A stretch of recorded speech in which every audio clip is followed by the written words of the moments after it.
अल्हम्दुलिल्लाहि रब्बिल आलमीन वल आक़िबतु लिल मुत्तक़ीन वस्सलातु वस्सलामु अला सय्यिदिल अंबियाइ वल मुरसलीन व अला आलिहि व अस्हाबिहि अजमईन, अम्मा बाद। मोहतरम अज़ीज़ दोस्तों, बात बहुत मुख्तसर और बहुत कीमती करना है, इसलिए तवज्जो से सुने। आगे तशरीफ़ लें।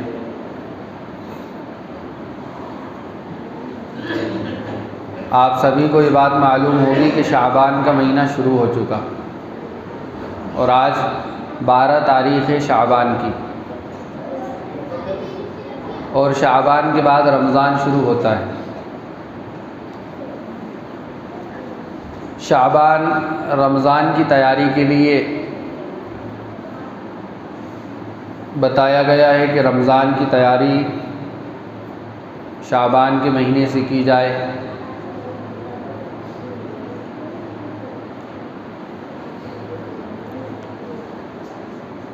और शाबान के महीने में एक रात आती है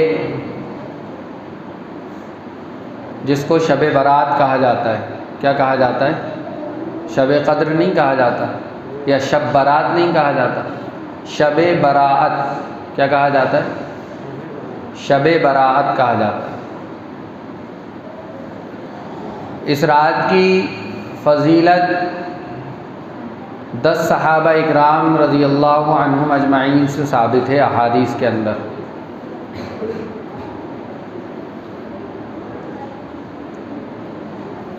ऐसा नहीं है कि बस ये रात वैसे ही कोई रात है आम रातों की तरह,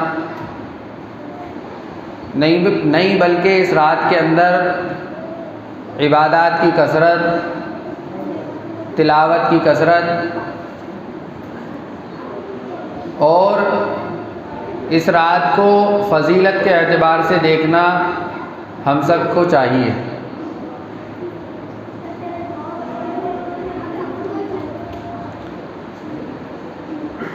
कुछ लोगों का कहना ये होता है कि इस रात की कोई फ़जीलत नहीं है, ये रात आम रातों की तरह है, और इस रात की फ़जीलत में जो अहादीस आई हैं वो कमज़ोर हदीसें हैं। तो यहाँ एक बात ये याद रखना चाहिए कि अगर कोई हदीस कमज़ोर होती है, एक हदीस कोई कमज़ोर होती है और उसकी ताईद में, उसकी सपोर्ट में दूसरी हदीसें भी होती हैं, तो फिर वो हदीस मज़बूत हो जाती है, ताकतवर हो जाती है। उसकी सपोर्ट में अगर दूसरी हदीसें आ जाएं उसकी ताईद के अंदर, तो वो हदीस ताकतवर हो जाती है। तो इसकी फ़जीलत के अंदर 10 सहाबा इकराम रज़ियल्लाहु अन्हुम अजमईन से रिवायात मरवी हैं।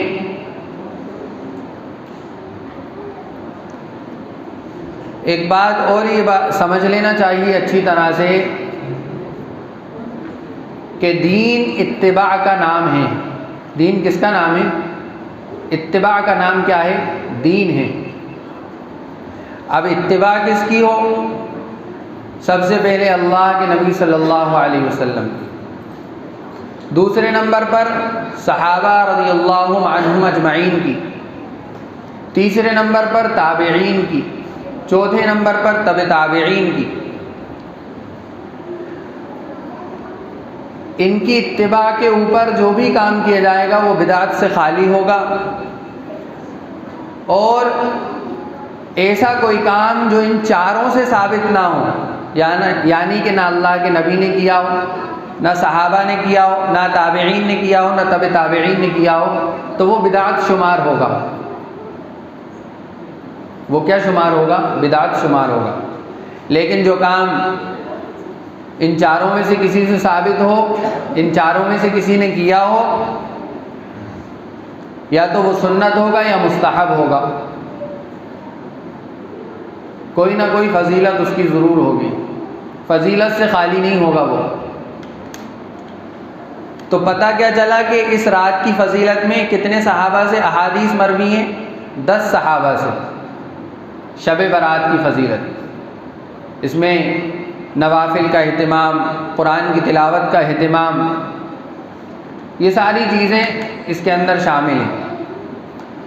और इसकी एक फ़जीलत में अल्लाह के नबी सल्लल्लाहु अलैहि वसल्लम की हदीस है कि अल्लाह तबारक व तआला इस रात के अंदर इतने लोगों की मग़फ़िरत फरमाते हैं जितनी कि कबीलाए कल्ब के बकरियों के रेवड़ के जितने बाल होते हैं, यानी कबीलाए कल्ब की जो बकरियां हैं उनके बदन पर जितने बाल होते हैं, इतने लोगों की अल्लाह तबारक व तआला इस रात में मग़फ़िरत फरमाते हैं।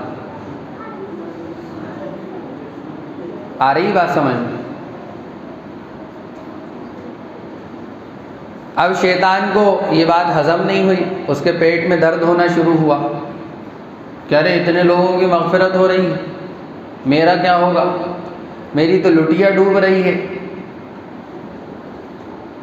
मैं तो लुट गया, बर्बाद हो गया, हलाक हो गया कि इतने लोगों की मग़फ़िरत हो रही। अब इनको किसी ऐसे काम में लगा दो कि ये मग़फ़िरत होने से बच जाएं, इनकी मग़फ़िरत ना हो पाए। तो शैतान ने लगा दिया हलवे की तरफ, शैतान ने लगा दिया शरबत की तरफ। इसी तरह से दूसरी खुराफात कूंडे वग़ैरह होते हैं जो अलग दूसरे दिनों में। तो कहीं ना कहीं शैतान हमको फंसाना चाह रहा है कि हमारी मग़फ़िरत ना हो। आपस में बैठे हुए हैं इस रात के अंदर, लोग बातें चल रही हैं, बहस व मुबाहिसे चल रहे हैं। ये सब शैतान के हरबे हैं जो शैतान अपनाता है अल्लाह के बंदों के ऊपर, ईमान वालों के ऊपर, ताकि इनकी मग़फ़िरत ना हो। इसी तरह से व्हाट्सएप के ऊपर, दूसरे सोशल मीडिया के ऊपर ये बात चलाई जाती है कि साहब कोई शख्स जो है फ़ुला रकात के अंदर फ़ुला सूरत इतनी मरतबा, फ़ुला सूरत फ़ुला रकात के अंदर इतनी मरतबा, फिर तीसरी रकात में इतनी मरतबा फ़ुला सूरत पढ़ेगा तो उसको पता नहीं क्या क्या सवाब दिया जाएगा। और अनाब शनाब आलतू फालतू चीज़ें जो है लोगों के जहन को भटकाने के लिए सोशल मीडिया के ऊपर डाली जाती हैं ताकि लोगों का, ईमान वालों का जहन मुंतशिर हो जाए। इस तरह की कोई फजीलत नहीं है। सिर्फ नफली इबादात की कसरत होना चाहिए, तहज्जुद का अहतमाम होना चाहिए, सलातुत तस्बीह का अहतमाम होना चाहिए, कुरान की तिलावत का कसरत से अहतमाम होना चाहिए। और एक बात और यहाँ ये बताना है, मुफ्ती तक़ी उस्मानी साहब दामत बरकातुहुल आलिया ने लिखा है कि कब्रिस्तान जाना भी अल्लाह के नबी सल्लल्लाहु अलैहि वसल्लम से सिर्फ एक मरतबा साबित है कि आप अपनी ज़िंदगी में सिर्फ एक मरतबा जन्नतुल बकी गए हैं। अब कोई शख्स शब बारात का एक टुकड़ा कब्रिस्तान जाने को बनाए तो वो किसी हद में गुनाह के अंदर मुलव्विस होगा, इसलिए कि किसी ऐसे काम को करना जो बितकरार ना किया गया हो, बार बार ना किया गया हो। जैसे सुन्नतें मुअक्कदा होती हैं, फजर की सुन्नतें हैं, कोई नफिल नमाज है जिसको अल्लाह के नबी सल्लल्लाहु अलैहि वसल्लम ने कई मरतबा अपनी ज़िंदगी में पढ़ा है, कई मरतबा किया है। लेकिन कोई ऐसा अमल जो सिर्फ़ एक मरतबा किया है तो उसके बारे में भी उलमा इकराम, फ़ुक़हा इकराम ने लिखा है कि वो आदमी अपनी ज़िंदगी में एक मरतबा कर ले, दो मरतबा कर ले, वक्फ़े से कर ले, लेकिन उसको उसका हिस्सा ना बनाए। यानी शब बारात का आज हमारा तसव्वुर ये है कि कब्रिस्तान जाना भी शब बारात का एक हिस्सा है, लिहाजा कब्रिस्तान जाओ, तो ये बात भी गलत है। अगर हम जा चुके हैं तो कभी ना भी जाएं, नहीं गए तो कभी चले जाएं, एक साल चले गए तो 2 साल ना जाएं। किसी चीज़ के ऊपर मुआज़बत और जो है उसके ऊपर जमना, मुदावमत नहीं होना चाहिए कि हर साल हम जो है कब्रिस्तान जाने का मामूल बना लें। उससे हमारे दिल के अंदर क्या बात पैदा हो जाएगी? ये बात पैदा हो जाएगी कि कब्रिस्तान जाना भी शब बारात का एक हिस्सा है। बात समझ में आ रही? शब बारात की फ़जीलत मैंने बता दी है, उसके अंदर क्या इबादत की जाए वो बता दिया। अब उसके बाद है रोज़ा। तो इस रोज़े को किस एतबार से रखना है? इस रोज़े को रखने की नियत ये हो कि अल्लाह के नबी सल्लल्लाहु अलैहि वसल्लम जो हर माह के 3 रोज़े रखते थे अय्याम बीज़ के, 13, 14, 15, चाँद की तारीख 13, 14, 15, तो उन तारीख़ों के अंदर ये रोज़ा आ रहा है, यानी 15 शाबान का। और दूसरे इस नियत से रखे कि अल्लाह के नबी सल्लल्लाहु अलैहि वसल्लम ने 1 शाबान से 27 शाबान तक के रोज़े रखने का हुक्म दिया है और 28 और 29 शाबान को रोज़े रखने से मना किया है। तो 2 वजहों से रोज़ा रखना है। एक 15 शाबान इसलिए कि अल्लाह के नबी 3 दिन रोज़े रखते थे जो हर महीने के अय्याम बीज़ जिसको कहा जाता है, 13, 14, 15, तो 15 तारीख़ की वजह से रोज़ा रख रहा हूँ मैं, और दूसरे शाबान के महीने में जो अल्लाह के नबी ने हुक्म दिया है रोज़े रखने का, उसकी वजह से रोज़ा रख रहा हूँ। बात समझ में आ रही? तो ये है रोज़े के बारे में हमारा तसव्वुर ये होना चाहिए, हमारा ख़याल ये होना चाहिए, और कोशिश ये करना चाहिए कि हम पूरे महीने कम से कम 2 दिन छोड़कर, 4 दिन छोड़कर, या हफ्ते में 2 दिन इस महीने के अंदर रोज़ों का अहतमाम करें। पीर और जुमेरात का रख लें, या 13, 14, 15 लगातार 3 तारीख़ का रख लें। जैसे आज 12 तारीख़ है, कल 13 है, फिर 14, फिर 15, शनिचर, इतवार, पीर। इससे क्या होगा कि हम जब रमज़ान के महीने में पहुँचेंगे तो एक हमारी थोड़ी आदत सी बन जाएगी रोज़ा रखने की। इसलिए मैंने शुरू में कहा ना कि शाबान का महीना रमज़ान की तैयारी के लिए, आदमी रमज़ान के एतबार से मजबूत पक्का हो जाए, अच्छी तरह से तैयार हो जाए।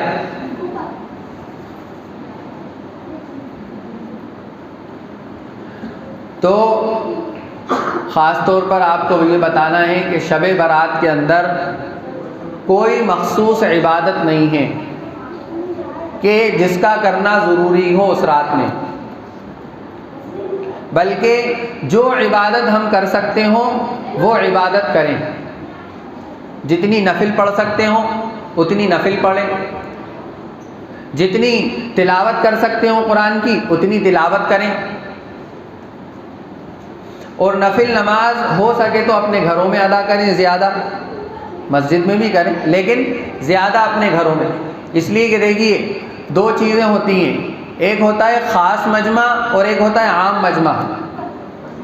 आम मजमा जिसके अंदर बादशाह के सामने सारे लोग बैठे हुए हैं, बातचीत चल रही है, लेकिन बादशाह के कुछ ख़ास लोग होते हैं जिनको बादशाह अकेले में तन्हाई में बुलाता है और उनसे गुफ्तगू करता है, उनसे बातचीत करता है। इसी तरह से अल्लाह तबारक व तआला ने फ़र्ज़ नमाज देकर इज्तिमाइयत पैदा करवाई है कि सारे लोग एक जगह जमा हों, इकट्ठा हों, और नफली इबादत देकर ख़ास गुफ्तगू और ख़ास बातचीत के लिए हमें नफली इबादत दी है कि हम नफली इबादत के ज़रिए से अल्लाह के ज़्यादा से ज़्यादा करीब हों और बिल्कुल अल्लाह से जो है बिल्कुल तन्हाई के अंदर अल्लाह से बातचीत करें, अल्लाह की इबादत करें, अल्लाह को मनाएं। और मेरे भाइयों, एक बात ख़ास तौर पर ये बता दूं आप हजरात को कि इस वक्त अल्लाह हमसे बहुत नाराज़ है। क्यों साहब? नहीं है। अभी कोई पानी का मौसम था, ओलों का मौसम था, लेकिन अल्लाह ने अपनी नाराज़गी का इजहार किया। कुछ समझने वालों ने उसको समझा, कुछ ना समझने वालों ने उसको सरसरी तौर पर वैसे ही ले लिया। लेकिन समझने वालों ने अल्लाह के, जिनके अंदर ईमान की कोई चिंगारी है, ईमान की कोई उनके अंदर हलावत और मिठास है, उन्होंने इस बात से अंदाज़ा लगाया कि अल्लाह हमसे नाराज़ है।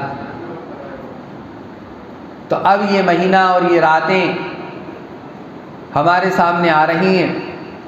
हम जो भी गुनाह कर रहे हों, जिस गुनाह के अंदर लगे हुए हों, जानकर या अनजाने में, चाहे वो गुनाह झूठ बोलने का हो, चाहे वो गुनाह गीबत करने का हो, चाहे वो गुनाह नमाज़ों के छोड़ने का हो।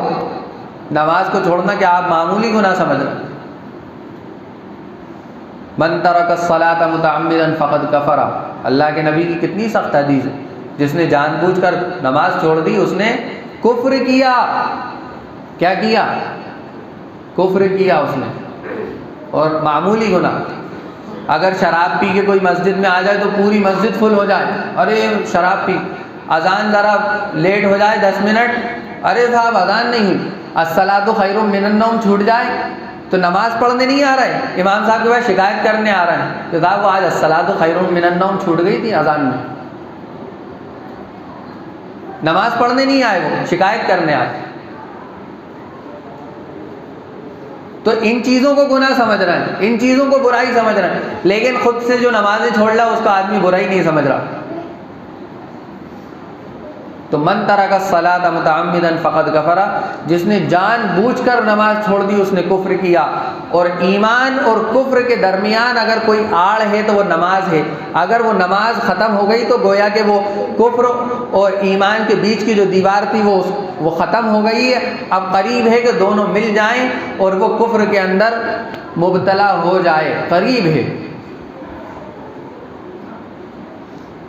इसलिए इस बात का अहद करें कि तमाम गुनाह के कामों को छोड़कर नेकी के कामों की तरफ आना है, अल्लाह को राज़ी करने के कामों की तरफ आना है, अल्लाह को मनाने वाले कामों की तरफ अपने आप को मुतवज्जे करना है और अल्लाह के सामने दो आंसू बहाकर अपने गुनाहों की माफ़ी मांगना है।